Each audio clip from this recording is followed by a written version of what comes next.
Buenas tardes, gracias por conectarse. Eh, para los que recién me conocen, mi nombre es Antonio Miliori. Soy historiador en la especialidad de culturas y arte prehispánico, también artista plástico. En mi pintura trato de combinar la historia y el arte.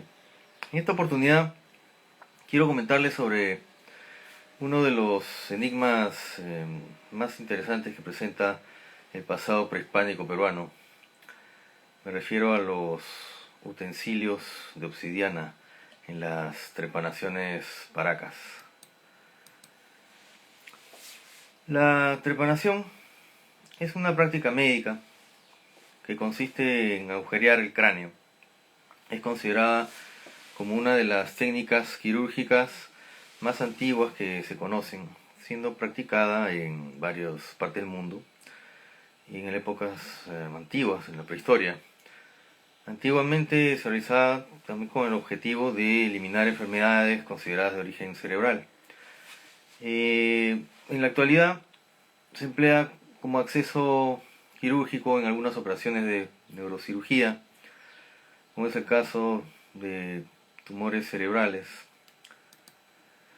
con la finalidad de curar fracturas, infecciones o tumores. Este pueblo de los Paracas realizaban la trepanación craneana y para ello usaban de anestesia, consideraban algunas plantas analgésicas mezcladas con la hoja de coca y contrarrestando así los dolores e infecciones.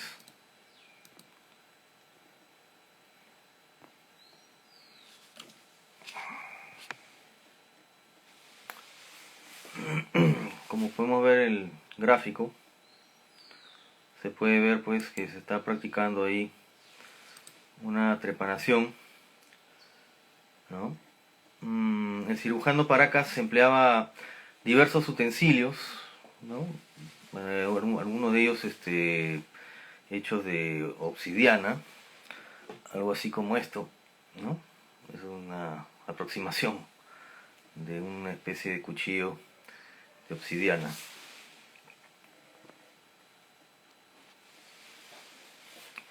¿no? Estos cuchillos se integraban también a su vez con una especie de bisturís, pinzas, algodón y vendas. En el procedimiento se perforaba el cráneo, raspándose el hueso dañado hasta lograr una abertura circular. Luego se obturaba el orificio con planchas de oro, permitiendo que la operación cicatrizase sin problema alguno. Los numerosos cadáveres encontrados dan pues testigo, ¿no? Dan la idea de más o menos de cómo se practicaba este tipo de prácticas o cómo se daba a conocer este tipo de prácticas.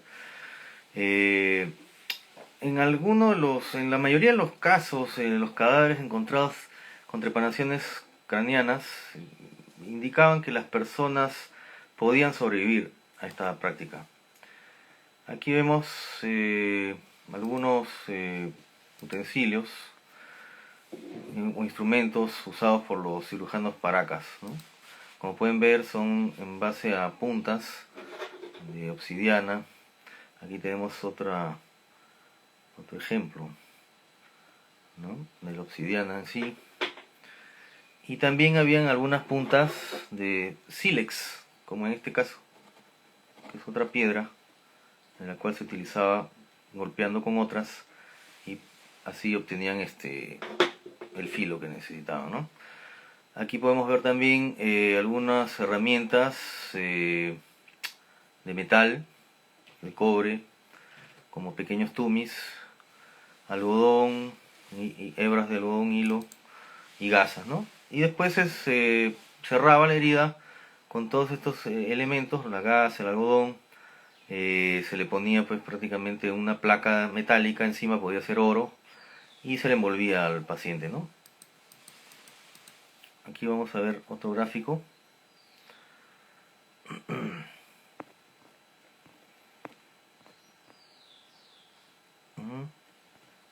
Ahí está. Ahí podemos darnos cuenta más o menos una especie de representación de cómo se podían haber hecho este tipo de curaciones. En la mayoría de los casos era porque muchos de los guerreros habían regresado, ¿no?, de pelear con otros, y en la mayoría de los casos venían pues con rupturas en el cráneo, que hacía que para sacar prácticamente la inflamación, la sangre coagulada, se podía liberar el hueso a través de estas fisuras, estos cortes, ¿no? Para después quitar toda la sangre y taparlo nuevamente y poder continuar con su vida. Pero la mayoría de los casos, al parecer, podían llegar a vivir, pero no podían vivir pues normalmente. Paracas, como sabemos, fue una importante civilización precolombina del antiguo Perú, del periodo denominado formativo superior u horizonte temprano, que se desarrolló en la península de Paracas, provincia de Pisco, región Ica, entre los años 700 a.C. a 200 después de Cristo. La cultura Paracas se desarrolló principalmente entre los ríos Ica y Pisco y en la península de Paracas, región Ica. En su época de mayor expansión se extendió por el norte hasta Chincha y por el sur hasta Yauca, en la región de Arequipa. Paracas, como sabemos, pertenece a una voz quechua que significa lluvia de arena, y alude a los efectos causados por los vientos que suelen azotar periódicamente la región, los mismos que arrastran arena y guano de las islas cercanas, cubren con ella la superficie, ¿no?, y a modo de capa blanquecina. Este fenómeno atmosférico denominado viento Paracas ha dado su nombre a la península de Paracas y por extensión a la cultura pre-inca descubierta en esta región. La cultura Paracas fue descubierta por el arqueólogo peruano Julio Cetello en 1925, frente a la bahía de Paracas, al sur de Pisco.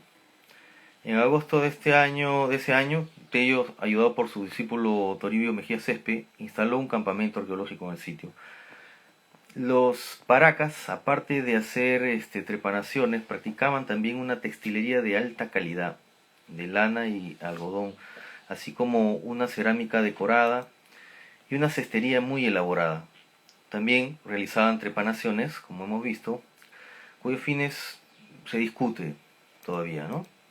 Aquí vemos una foto de la Reserva Nacional de Paracas, muy cercana pues al sitio donde fueron encontradas las tumbas de estos pobladores.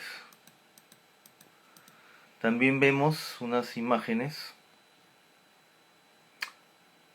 de una especie de representación de una divinidad, pues el dios Con o el dios Salado, ¿no?, un dios Paracas que parecía flotaba en el aire, ¿no?, y siempre se lo representa con una cabeza decapitada en mano y algunos implementos como bastones, o también puede tener plumeros, o puede tener cuchillos en la mano, ¿no?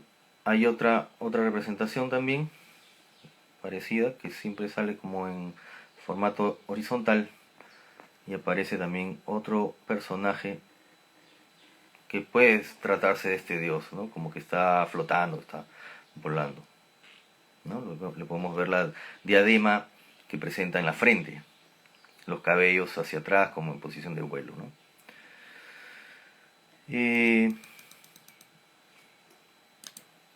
Bueno, para seguir con la idea de la trepanación, podemos ver también que existían varias técnicas para este tipo de prácticas, entre las que destacan, ¿no?, el raspado, el ranurado circular, la perforación y corte lineal con intersecciones angulares, como ustedes pueden apreciar. El raspado podía darse de esta manera, como podemos ver acá, ¿no? Es erosionar la zona gradualmente, llegando a perforar el cráneo, ¿no es cierto? El ranurado circular, que es el que aparece aquí, también es dándole una porción circular y ovalada del hueso, donde a través de cortes pequeños se va ingresando hasta que puede extraer un disco de hueso, ¿no? Del mismo hueso. Luego tenemos la perforación y corte, que también es otro tipo de perforación que se ha encontrado en muchos cráneos, que se hace en base a pequeños agujeritos alrededor, y luego de que se han hecho todos estos agujeritos se cortan los puentes de hueso entre ellos para permitir la extracción de un disco, ¿no? De hueso también. Y finalmente tenemos el corte lineal con intersecciones angulares, que se realizan cortes lineales, tipo horizontales, verticales, a modo de forma cuadrada, y llega a sacar la extracción del fragmento de hueso. Como pueden ver también hay para esto se utilizaban el cobre, el sílex, como les vuelvo a repetir, y la obsidiana, ¿no? Finalmente.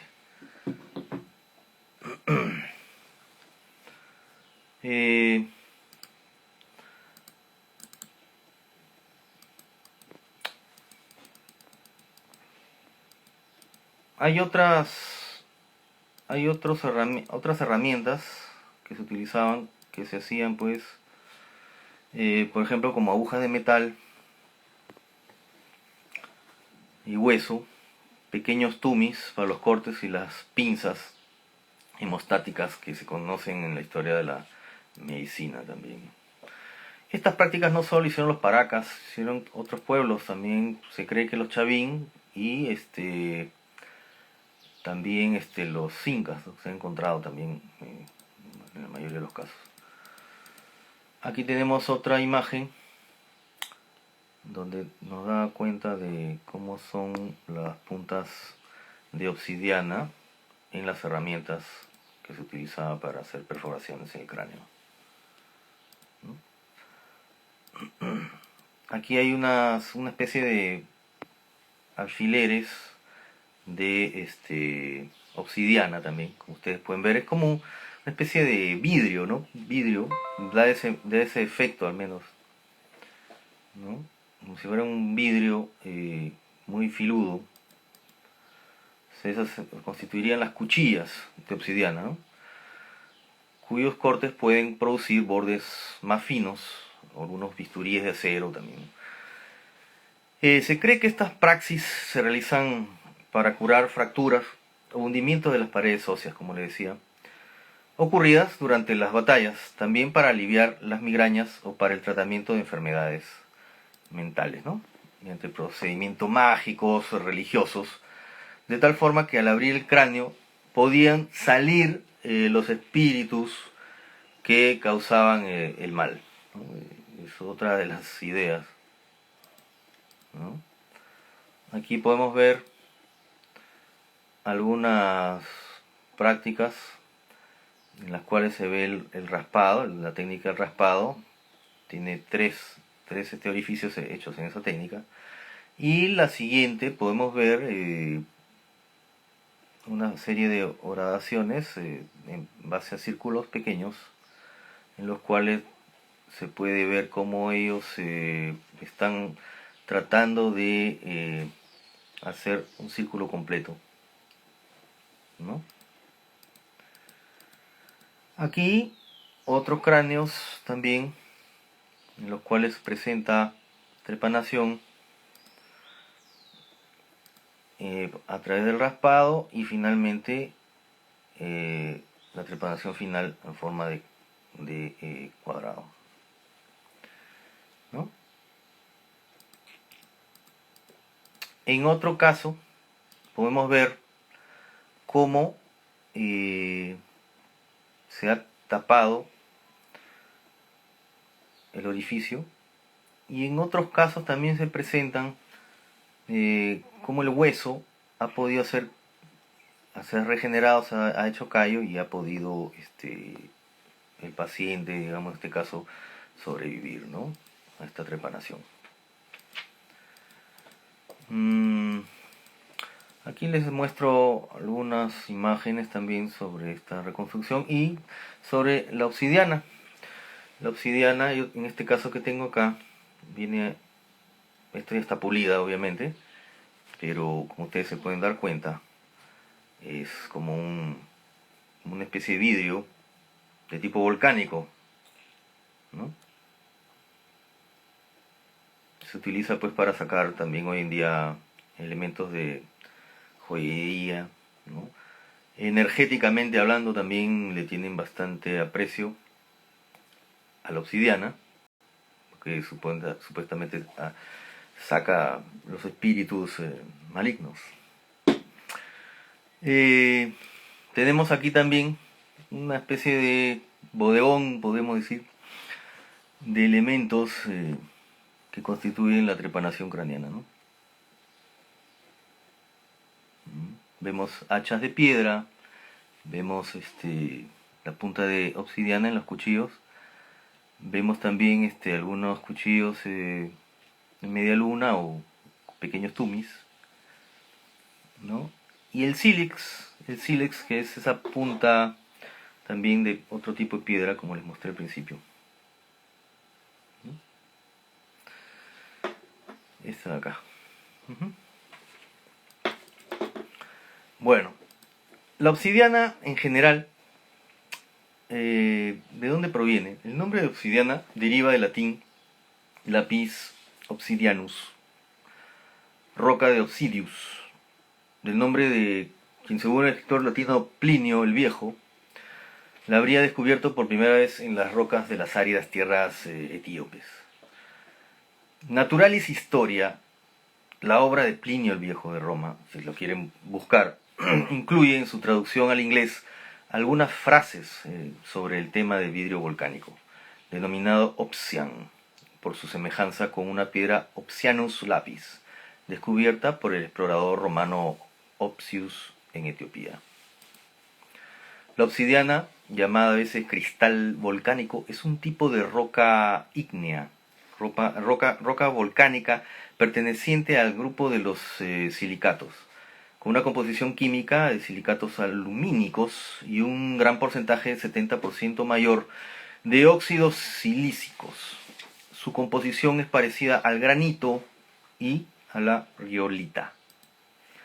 La obsidiana es una roca ígnea que resulta del enfriamiento brusco o muy rápido de la roca fundida, o sea, en estado de lava, en donde los átomos no pueden organizarse en una estructura cristalina organizada.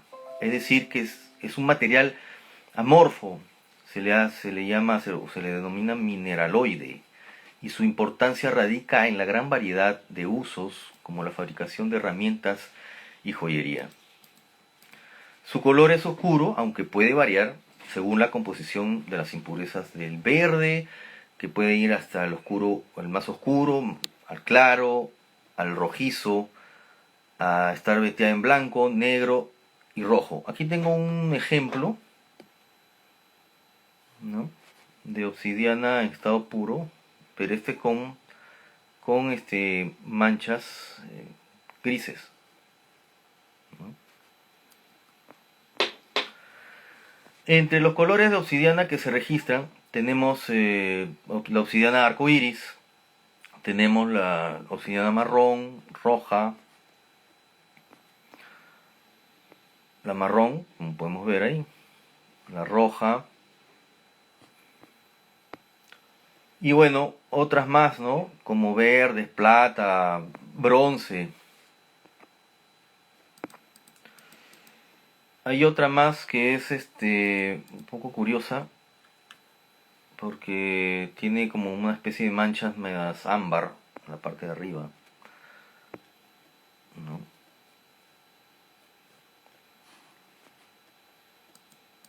En la mayoría de los casos, el hierro y el magnesio se colorean de verde oscuro o marrón oscuro. tiene la cualidad de cambiar su color según la manera de cortarse. Si se corta paralelamente, su color es negro. Pero si se corta perpendicularmente, su color puede ser gris. No sé si permite la luz acá ver, pero como que tiene facetas de colores, ¿no? Ahí está, se puede ver. La obsidiana, como le decía, se forma más que todo cuando cambia la temperatura, ¿no? Cuando la lava se enfría rápidamente, con un crecimiento mínimo de cristales. Se la halla comúnmente en los márgenes de los flujos de lava, conocidos como flujos de obsidiana, donde la composición química con un alto contenido de silicio induce una alta viscosidad y grado de polimerización de la lava. Las diferentes variedades de obsidianas se solidifican sobre la superficie de la Tierra por enfriamiento rápido, en diferentes entornos geológicos. El enfriamiento brusco de la lava puede ser debido a contacto con el aire o contacto con el agua. No permite que el material rocoso fundido se cristalice de manera organizada y más bien genera un material amorfo. A eso se llama mineraloide, ¿no? Ese efecto que se conoce en la obsidiana. La obsidiana es un material duro y quebradizo. Al fracturar tiene bordes muy afilados, una propiedad que se le utilizó en el pasado para la elaboración de herramientas de corte y perforación.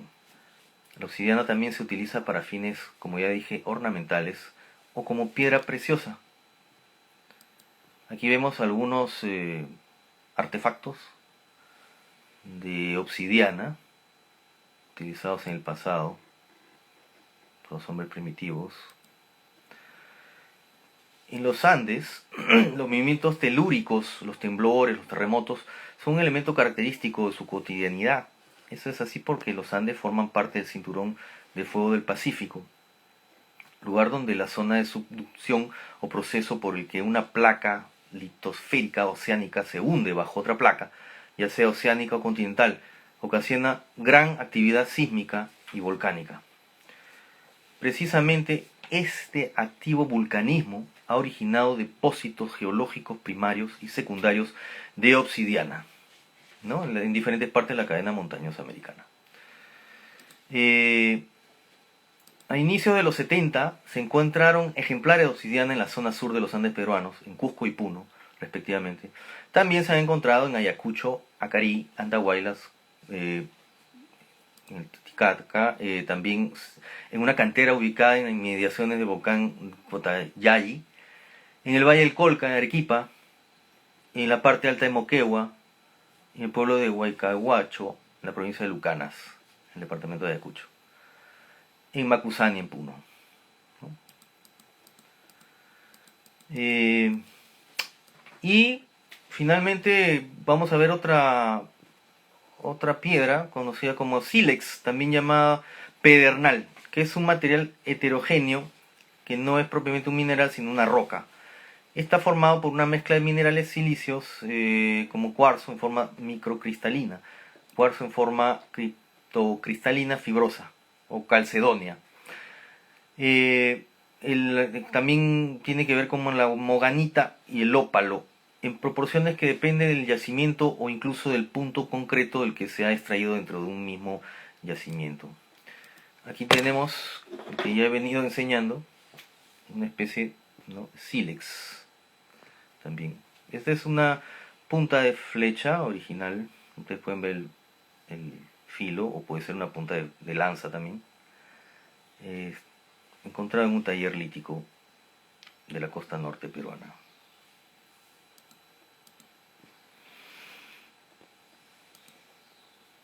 Otros ejemplos de sílex en puntas de flecha. Y bueno, lo que les he presentado es, ustedes ven, un poco sobre estas fascinantes herramientas utilizadas en el pasado, que encierran cierto misticismo.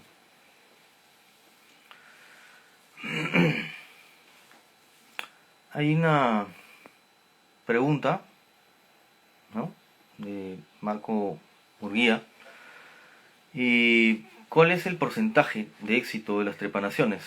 Bueno, en la mayoría de los casos, como les decía, el paciente eh, podía morir, pero había un porcentaje, por lo menos un 40% más o menos, de pacientes que sí podían sobrevivir, ¿no?